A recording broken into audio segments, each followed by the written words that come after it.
The rain poured heavily and the winds howled fiercely, whipping the once calm waters of Hollow Lane into a frenzy. Daniel hugged the steering wheel tightly, trying to keep his eyes open against the onslaught of the heavy downpour. It was the kind of storm that seemed straight out of a horror movie, the kind that made you question the sanity of even venturing out. But Daniel had no choice. He'd been caught unaware by the sudden storm while returning from a late-night shift. And now he found himself stranded on a road so deserted that even the streetlights seemed to have deserted their posts, leaving him enveloped in an impenetrable darkness. With a low, ominous growl, his car sputtered and died, leaving Daniel trapped in the heart of the raging storm. His phone was dead, offering no help.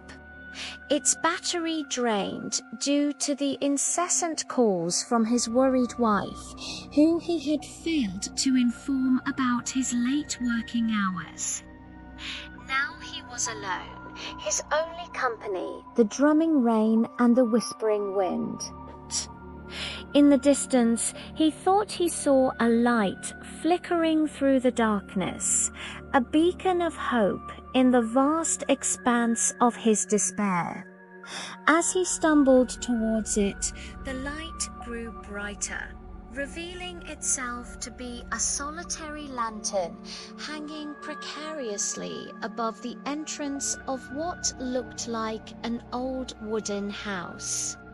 A sudden gust of wind slammed the car door open, drenching Daniel all over. "Hello," he shouted, his voice hoarse from fear.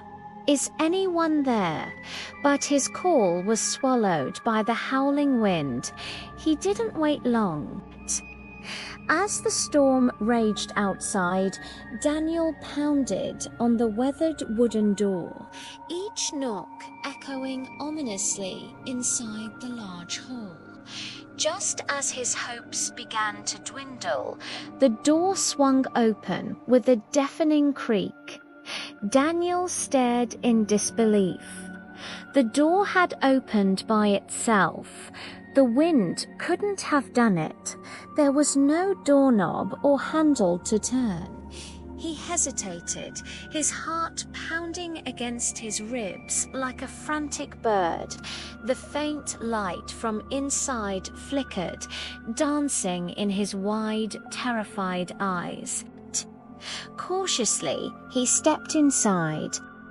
The air inside the house was warm, a stark contrast to the icy rain outside. As he took a step further, the door shut behind him with a resounding thud, plunging him into darkness. He tried to call out, but his voice caught in his throat. Then he saw it, a faint glow coming from the far end of the room. Fumbling for his phone, he clicked on the flashlight, its weak beam cutting through the gloom. As he moved forward, the light revealed a spacious hall adorned with old furniture and cobwebs, each piece telling a silent story of lives lived and times gone by. There was a rocking chair by the fireplace, a book lying open on a side table, and a grand piano in the corner, its keys yellowed with age. It was as if the inhabitants had simply vanished into thin air, leaving their everyday items strewn about as if waiting for their return. Daniel walked further into the room, his gaze lingering on every object, trying to piece together the puzzle of who lived here and why they had abruptly left. Suddenly, a noise echoed through the room, a low whisper that sent shivers down his spine. Startled, he turned to locate the source, his heart pounding against his ribs like a drum. "Leave," the voice whispered again. "Leave now." He dismissed it as a figment of his imagination, a trick played by the storm on his mind. But as he continued exploring the house, the whispers followed him, growing louder, more insistent. "Leave, leave now." The whispers seemed to emanate from the very walls of the house, weaving themselves into the fabric of his unease. He could have sworn the house itself was trying to tell him something, warning him to leave.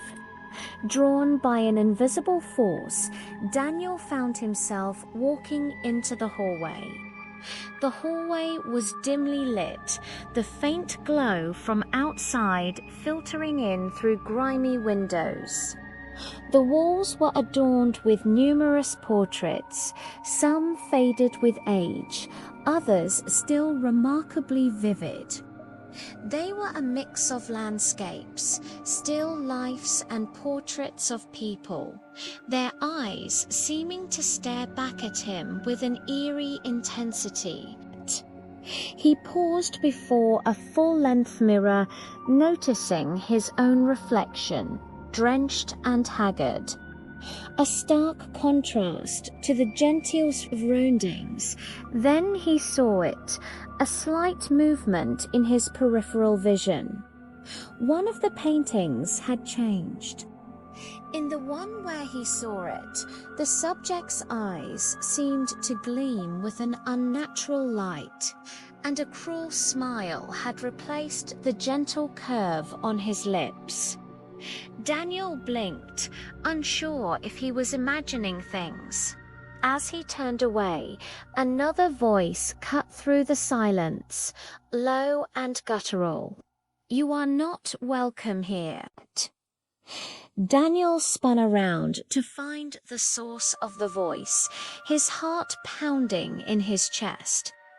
The painting that had seemed ordinary a moment ago now loomed before him, its colors unnaturally vibrant in the dim light.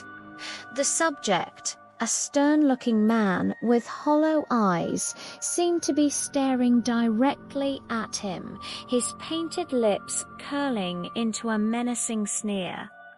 It was as though the figures in the portraits were coming to life, reveling in his terror. Paralyzed with fear, Daniel could only watch as the scene before him unfolded, the whispers intensifying, morphing into menacing growls. "Leave, leave now," they hissed. Panic surged through him. He needed to get out of there. Turning, he fled, racing down the hallway, his footsteps echoing in the vast space. He stumbled out of the house, gasping for breath, and collapsed onto the wet grass. Looking back, he saw the house silhouetted against the stormy sky, the windows like vacant eyes staring into his soul. He didn't stop running until he reached his car. Huddled inside, he watched the house recede into the darkness, its secrets safely tucked within its aged walls.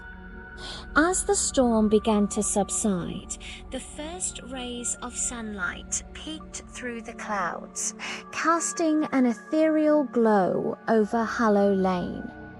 The house stood bathed in a soft golden light, its gables reaching up to the heavens like gnarled fingers. Daniel, shaken but relieved to be alive, decided to return to the house to inquire about its history. Perhaps understanding the house's secrets could shed light on the bizarre events of the previous night. He knocked on the door, and when no one answered, he tried the knob. To his surprise, the door swung open inviting him in. Inside, the house was silent, the whispers from the night before replaced by an eerie quiet. As he explored, he found old journals and letters that spoke of a family who lived here over a century ago. They told the tale of a man named Thomas Blackwood, a recluse who spent his days painting and his nights wandering the halls, muttering to himself. The townspeople, fearing his madness, shunned him, cutting him off from the community. Over time, Thomas's mind deteriorated, and he was said to have whispered himself to death, his spirit forever trapped within the house.